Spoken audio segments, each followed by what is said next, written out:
Hello. Good morning ma'am. Good morning ma'am. Good morning. मेरी आवाज morning. Clear है? सुनाई दे रही है? Yes ma'am. तो क्लास अभी स्टार्ट करते हैं और कितनी देर वेट करें? जितने स्टूडेंट आने थे आ गए। आई होप जिन्हें आना होगा वो आएंगे।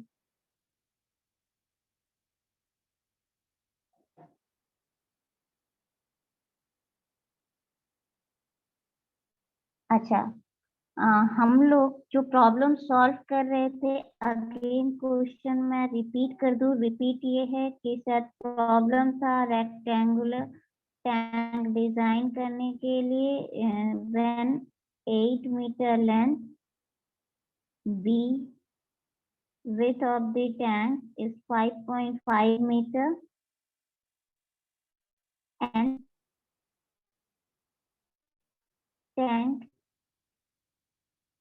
is resting on ground and depth of water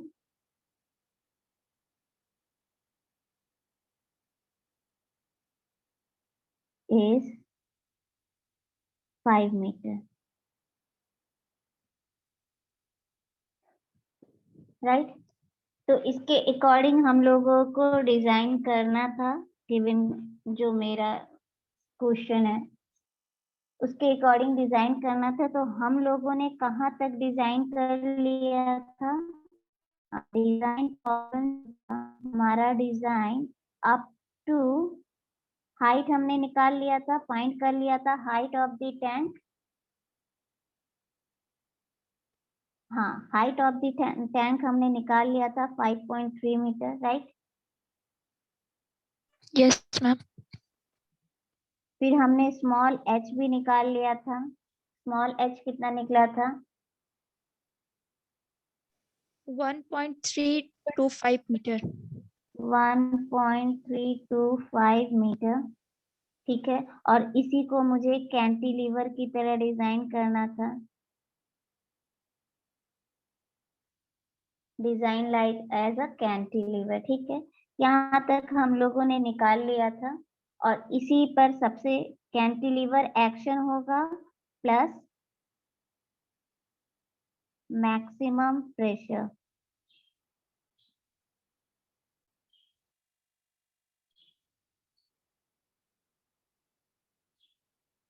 right? यहाँ तक हम लोगों ने किया हुआ है। देन उसके बाद डिजाइन कांस्टेंट हमें निकालना है। अब डिजाइन कांस्टेंट क्या है और क्यों निकालेंगे, इसका क्या जरूरत है? तो इसी के रिस्पेक्ट में जैसे हम लोग आरटीसी का जब फर्स्ट में निकालते थे या सिंगल या डबली डिजाइन किए तो न्यूट्रल एक्सिस निकालते थे। फिर उसके बाद हम लोग क्या निकालते थे? उसके बाद हम लोग निकालते थे कि मेरा लीवर आर्म कितना है, लीवर आर्म कोएफिशिएंट कितना है, ये निकालते थे ना। अभी यहाँ पर के लिखे, के निकाले, मैम जे डिजाइन निकाले, कांस्टेंट निकाले थे लास्ट टाइम में। क्यों तक निकाले थे मैम? निकाल लिए थे। ठीक है, तो क्यू तक निकाले थे। ये मेरा क्या है? Neutral axis. जे क्या है? तो लीवर आर्म। ये सब तो तुम लोगों को पता है ना। और क्यू कैसे निकला तो शायद तुम लोगों को पता होगा, एक फॉर्मूला। अगेन सबको याद दिला दे। जब हम लोग न्यूट्रल एक्सिस निकालते थे तो इस तरह का कुछ फॉर्मूला हम लोग का था यहाँ पर। तो यहाँ पर हम इसको के लिख दिए, चाहो तो एन भी लिख सकते हो, अगर चाहो तो एम लिख सकते हो। और सी किसको रिप्रेजेंट कर रहा था? Compressive stress in bending. और टी किसको रिप्रेजेंट करता है? टेंसाइल स्ट्रेस को। तो यहाँ उसके बदले मैंने क्या लिख दिया? Sigma C B C. चाहो तो ऐसे लिखो जो तुम लोगों को याद रहे और आसान लगे वैसे लिख सकते हो। Sigma S T. ठीक है, दूसरा क्या था? जे, तो तुम लोगों को पता है लीवर आर्म। n/3 हम लोग लिखते थे, तो यहाँ n की जगह k लिख दिए। एक बार रिमाइंड करवा रहे हैं, अगर भूल गए हो तो ये याद कर लो फिर से। ठीक, देन और हम लोगों ने क्या निकाला था, तो शायद तुम लोगों को ये भी फॉर्मूला याद होगा कि जब हम लोग उसमें मोमेंट निकालने के लिए जाते थे तो एक ऐसा था Q is equal to B D square, कुछ था ऐसा। Yes ma'am. और Q Yes, ma'am. Is equal to B D square, और Q हम लोग कितना लेते थे, तो half into C into KJ या NJ, यहाँ पर NJ लिखेंगे ठीक है, या ND लिखेंगे ऐसे करके, इंटू BD स्क्वायर। तो यहाँ पर वही हम लोगों ने निकाला है, ठीक है। Q का वैल्यू हम लोगों ने यहाँ पर निकाल लिया है, तो Q निकला है। तो अब एक एक करके जो वैल्यू निकाले हैं वो बताते जाना। K का वैल्यू कितना आया है, J का कितना आया है, एंड Q का कितना आया है। K.41 अब किसका बोल रहे हो बाबू? K का वैल्यू 0.41 K 0.41, ठीक है। J का 0.86 0.86, Q का 1.8 1.8। अब with the help of this design constant हम लोग अपना डिजाइन स्टार्ट करेंगे। तो हर एक न्यूमेरिकल में वाटर टैंक का चाहे जो भी प्रॉब्लम हो, आंख बंद करके इतना स्टेप तुम लोगों को निकालना ही निकालना है, ठीक है। चाहे कुछ आए या ना आए, इतना तक तो कर ही सकते हो। तो ये इतना दूर तुम लोगों को करना ही करना है। स्टेप बाय स्टेप आगे बढ़े। तो पहला स्टेप था मेरा to find out design constant. दूसरा स्टेप में पढ़ते हैं डिजाइन प्रोसेस के। तो दूसरा मेरा स्टेप है स्टेप 2, क्या फाइंड आउट करेंगे, तो कंटिन्यूअस फ्रेम जो है वो हम फाइंड आउट करेंगे, ठीक है। तो कंटिन्यूअस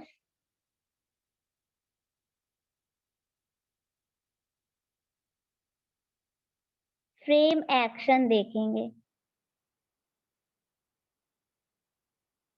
अब ये फिर से अगेन रिपीट कर रहे हैं, तो ये तुम लोगों को हम ऑलरेडी बता चुके हैं कि ये जो मेरा वाटर टैंक का ये हाइट है, इस हाइट पे जहाँ h डिस्टेंस तक हम लोग मानकर चलते, स्मॉल h डिस्टेंस तक कि ये कैंटिलीवर है, ये टोटल हाइट h है, ये कैंटिलीवर है, और इसके ऊपर का मतलब ये हाइट हम लोग मानकर चलते हैं h माइनस स्मॉल h, ये एक कंटिन्यूअस फ्रेम है।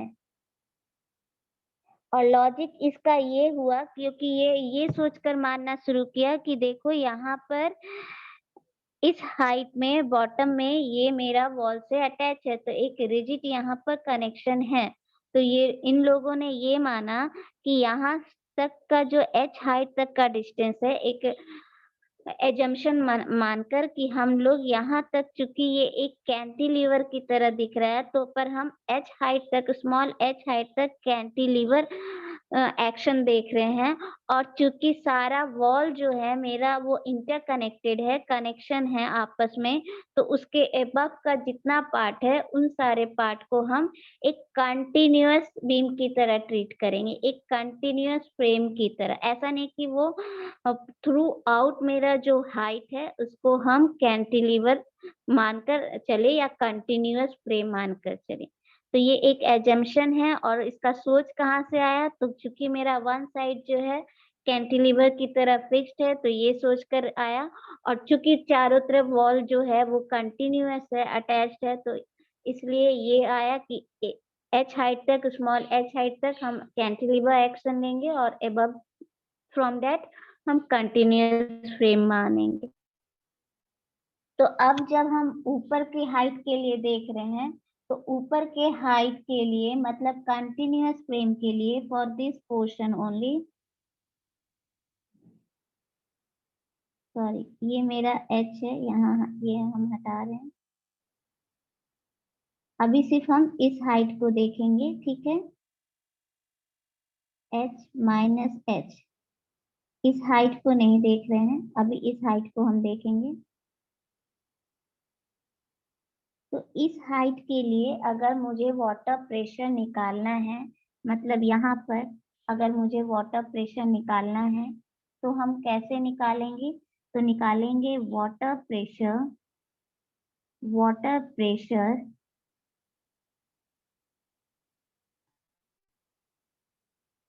एट डेप्थ,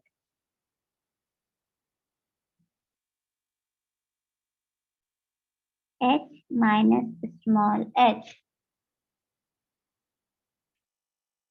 ठीक है। अब तुम लोग फिर से आओ अपना ड्राइंग पर, हम लोग देखते हैं। अगर हाइड्रोस्टैटिक प्रेशर मेरा कुछ इस तरह से लग रहा है, ये कंटिन्यू मेरा वॉल है, ठीक है, तो जो प्रेशर हम लोग का लगता है तो बॉटम पे हम लोग कितना प्रेशर मानते हैं? ये हाइट h है, तो इसका मतलब हम लोग का जो बॉटम में लगना शुरू हुआ ऐसे ऐसे, तो यहाँ पर कुछ डिस्टेंस होगा, यहाँ पर कुछ, यहाँ पर कुछ, यहाँ पर कुछ, तो मल्टीप्लाई करके चले जाते हैं। तो यहाँ वाटर का लग रहा है मेरा प्रेशर कितना, गामा डब्ल्यू, तो gamma W into H, gamma W into H, ये मेरा बॉटम में लग रहा है। तो जो h माइनस यहाँ तक का डिस्टेंस पे मेरा कितना प्रेशर लगेगा इस डिस्टेंस पे, ये बताना। यहाँ पर ये पोर्शन में मेरा, यहाँ पर मेरा कितना प्रेशर आएगा, और ये डिस्टेंस तुम लोगों को पता है h माइनस स्मॉल h। तो यहाँ पर जैसे यहाँ बेस में हम बोले कि मेरा water pressure into height, height of the wall, तो यहाँ पर कितना आएगा इस डिस्टेंस पे?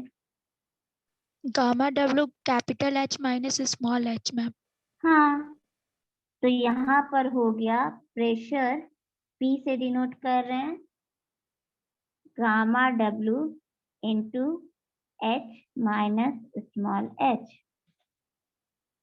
तो ये इस P का वैल्यू फॉर कंटिन्यूअस फ्रेम कितना आएगा, तुम लोग निकाल कर बताओ। सारा वैल्यू तुम लोगों को पता है। गामा डब्ल्यू हम कितना ले रहे हैं, कितना ले रहे हो तुम लोग? गामा डब्ल्यू का कितना वैल्यू होता है? 9.81। 9.81, ठीक है। तो वो ना लेके हम लोग इसको राउंड फिगर में लेते हैं फॉर, जिसको लेना है 9.81 वो ले सकते हैं, हम लोग इसको राउंड फिगर करके 10 लेते हैं, ठीक है, 10 किलो न्यूटन ऐसे करके हम लोग इसको लेते हैं, ठीक है। तो अगर फॉर सेक ऑफ कन्वीनियंट तुम्हारा ये सॉल्व करना है कैलकुलेशन को, तो 10 लो, और नहीं तो 9.81 भी लोगे तो परफेक्टली ऑल राइट है। तो तुम लोग वैल्यू लो, हम यहाँ पर वैल्यू लिख रहे हैं 10 इंटू हाइट कितना आया था 5.3 माइनस स्मॉल h का हाइट था 325,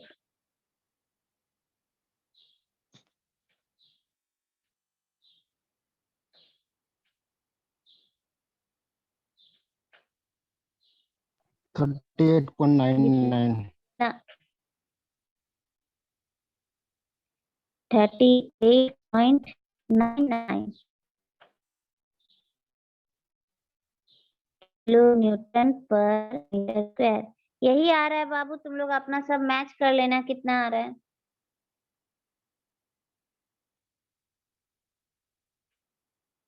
39 आ रहा, 39.75। 39.75 देख लो ये 10 से इंटू करेंगे तो मैम 39.75 ही आ रहा, और 9.81 से करेंगे तो उतना आ रहा। अच्छा अच्छा ठीक है, चलो ये लो, और जो 9.81 लिखे लिए हैं तो वो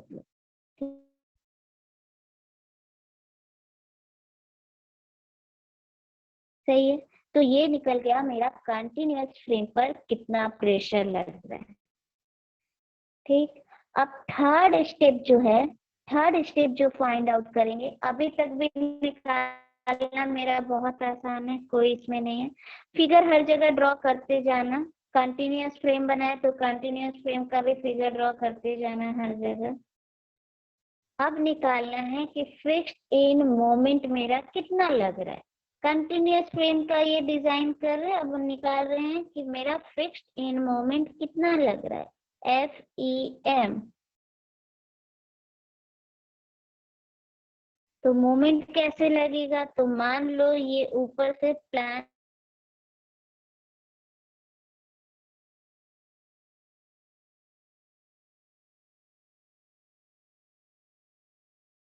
डिजाइन कर दिए जो मुझे दिख रहा है, ठीक है। मैम आवाज बहुत ज्यादा कट रहा है। अभी एक्चुअली कॉल आया था इसलिए कट गया। अभी आवाज आ रही है? Yes ma'am. हेलो, ठीक है। इधर हम प्रेशर दे रहे हैं, इधर प्रेशर दे रहे हैं, सब जगह से इस पे लग रहा है। तो इसका मतलब यहाँ पर कुछ एंड मोमेंट जनरेट हो रहा है, तो हम सारे एंड पर इसका कितना मोमेंट लग रहा है तो ये हम निकालेंगे। तो मोमेंट का ऑलरेडी बताया, या तो इधर ऐसे ऐसे डायरेक्शन, नहीं तो ऐसे ऐसे डायरेक्शन, ऐसे जाएगा। तो हम इसका नाम AB, इन दोनों में से तुमको जो डायरेक्शन लेना है वो मानकर चलो, हम एक हटा दे रहे हैं अभी। ABC हम इसका नेम कर दिए। अब तुम लोग ये जो मेरा लग रहा है pressure P,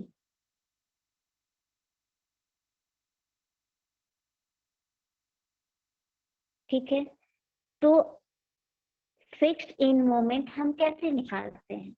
fixed end moment का यहाँ पर क्या फॉर्मूला होगा?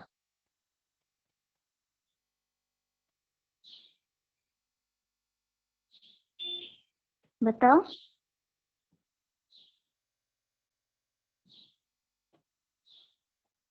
यहाँ पर एक जॉइंट है मेरा, एक जॉइंट है, उससे दो मेंबर कनेक्टेड है। ये मेरा A है, इधर B गया और इधर D गया। तो हम लोग मोमेंट कैसे निकालते हैं? फिक्स्ड इन मोमेंट AB के लिए मैम माइनस और P और लेंथ का स्क्वायर डिवाइडेड बाय 12 और AB के लिए हो जाएगा प्लस P और इसका ब्रेथ का स्क्वायर डिवाइडेड बाय 12। चलो CL स्क्वायर बाई 12 और इसमें CB स्क्वायर बाई 12। तो निकाल के बताओ कितना वैल्यू आएगा सबका। ये डिस्टेंस मेरा B है और ये डिस्टेंस L है।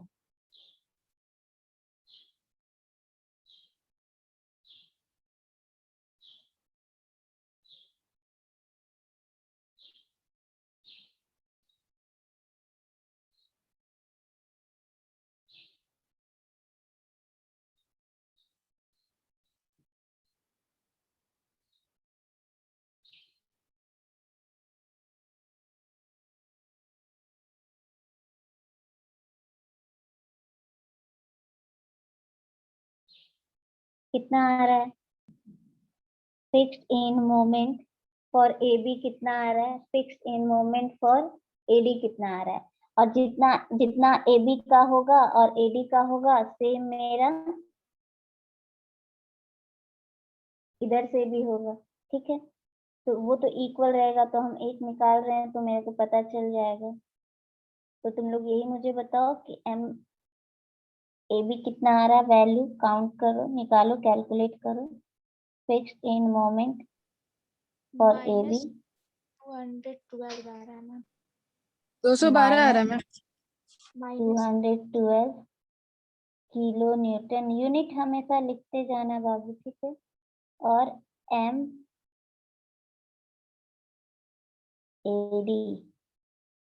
ये कितना आ रहा है?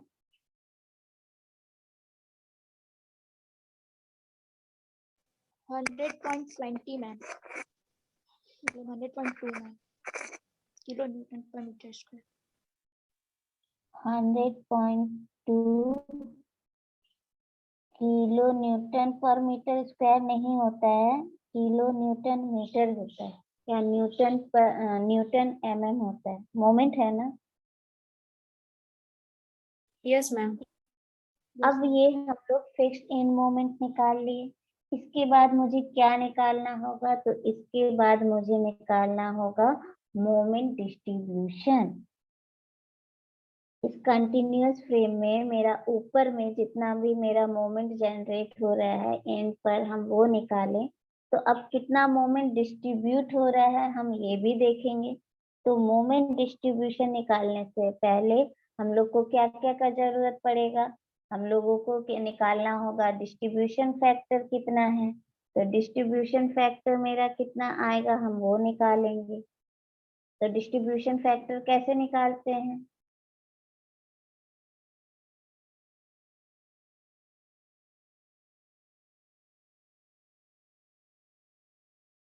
डिस्ट्रीब्यूशन फैक्टर कैसे निकालते हैं?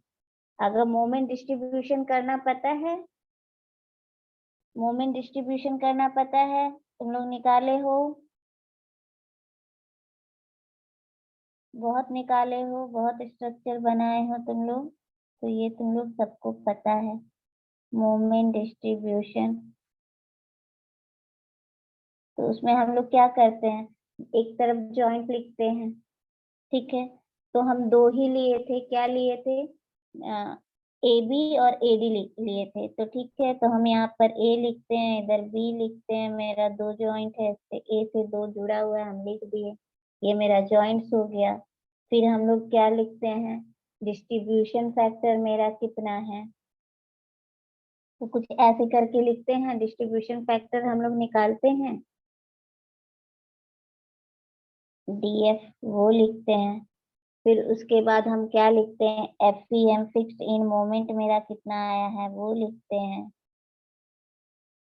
देन उसके बाद हम लोग उसको बैलेंस करते हैं, करके देखते हैं, अगर आता है इक्वल तो ठीक है, नहीं तो फिर अगेन हम लोग करते हैं, डिस्ट्रीब्यूट करते हैं मोमेंट को। तो इसका मतलब इसके लिए पहले हम लोग को डिस्ट्रीब्यूशन फैक्टर निकालना होगा।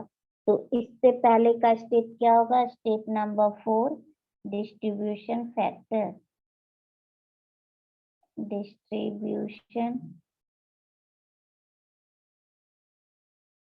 फैक्टर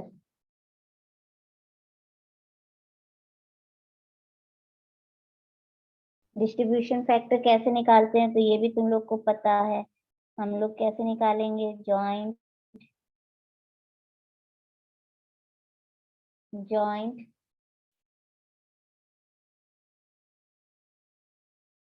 मेंबर, कौन कौन सा मेंबर उससे अटैच्ड है, कौन सा जॉइंट पे हम निकाल रहे हैं, कौन कौन सा मेंबर मेरा अटैच्ड है।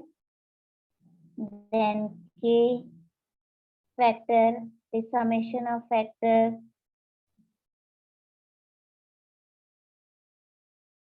फिर उसके बाद डिस्ट्रीब्यूशन फैक्टर मतलब समेशन ऑफ फैक्टर,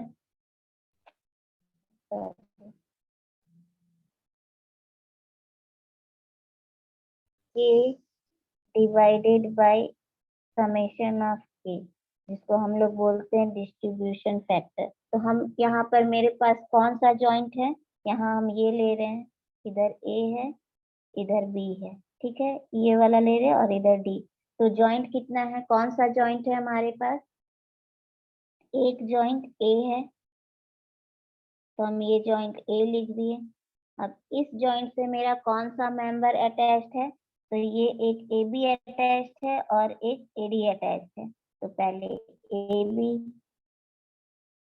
देन उसके बाद ए डी। और के क्या होता है, तो के क्या होता है बताओ, तुम लोग बहुत निकाले हो ये सब।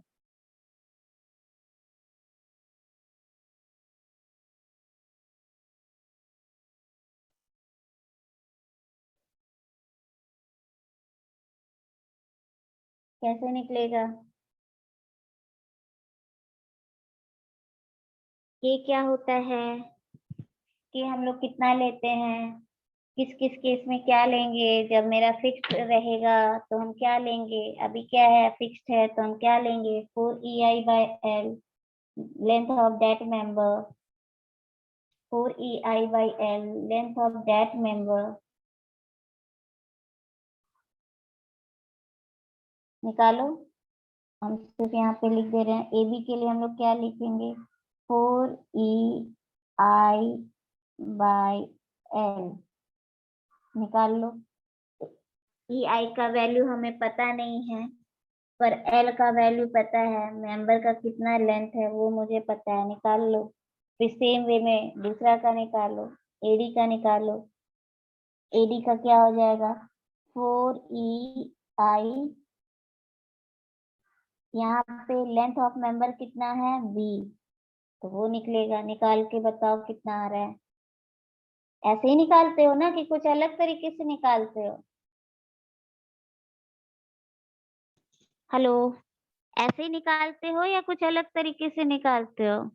मैम सही है। सही है, हाँ तब ठीक है, बताओ, क्योंकि हमको स्ट्रक्चर नहीं आता है। ठीक है, तो तुम ही लोग बताना, देख लो।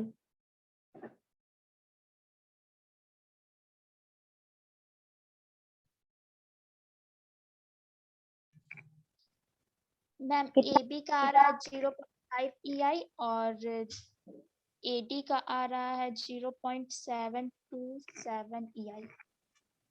0.5 EI।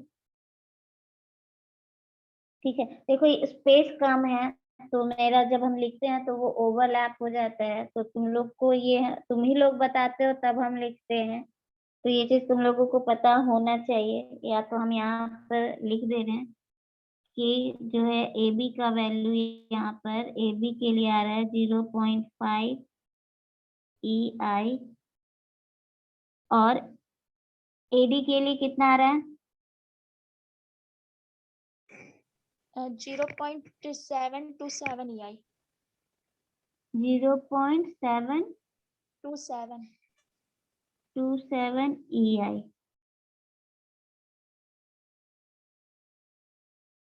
समेशन ऑफ K कितना होगा,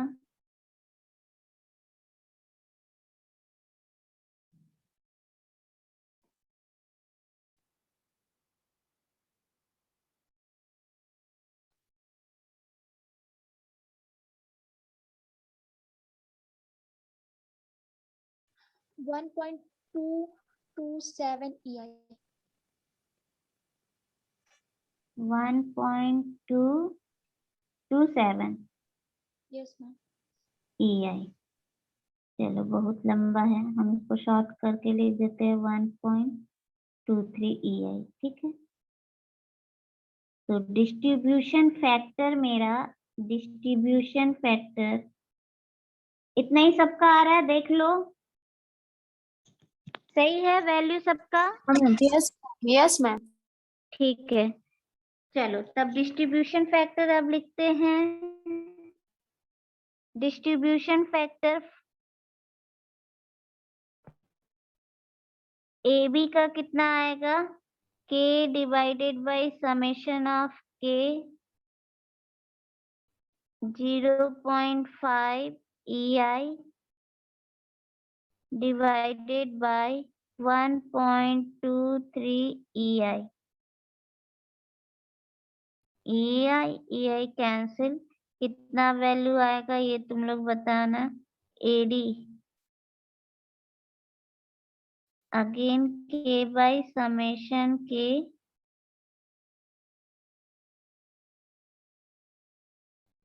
0.7, कितना बताए थे तुम लोग, मुझे याद भी नहीं है, जो भी है लिख लेना, और 1.23 EI।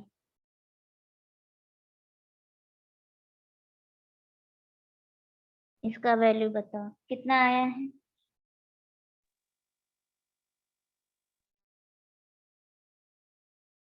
मैम AB का आया है 0.406।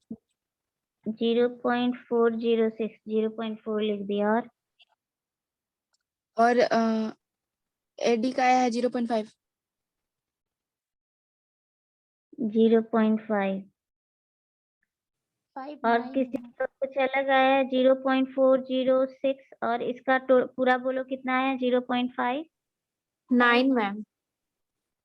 59। तब जब 9 है तो 0.5 क्यों, जैसे ही 5 से अबव हो तो उसको बढ़ा कर बोलना चाहिए ना। 0.6 हो गया। तो हम स्मॉल में क्या ले लिए, मेरा distribution factor DF for A आ गया 0.4 एंड फॉर AB आ गया 0.4 एंड AD आ गया 0.6। तो अब हम मोमेंट डिस्ट्रीब्यूशन निकाल सकते हैं। तो मेरा स्टेप हुआ मोमेंट डिस्ट्रीब्यूशन। मोमेंट डिस्ट्रीब्यूशन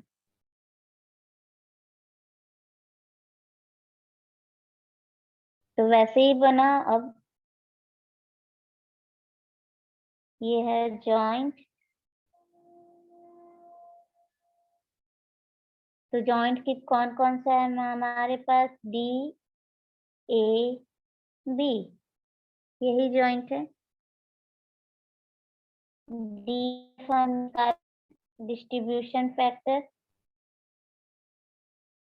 कितना कितना किसके लिए निकाले हैं, तो डिस्ट्रीब्यूशन फैक्टर इसके लिए तो 0 है, यहाँ पर नहीं निकाले हैं, इसके लिए भी 0 ही है। यहाँ पर हम लिख देते हैं 0.4 0.6। चलो कर दिए।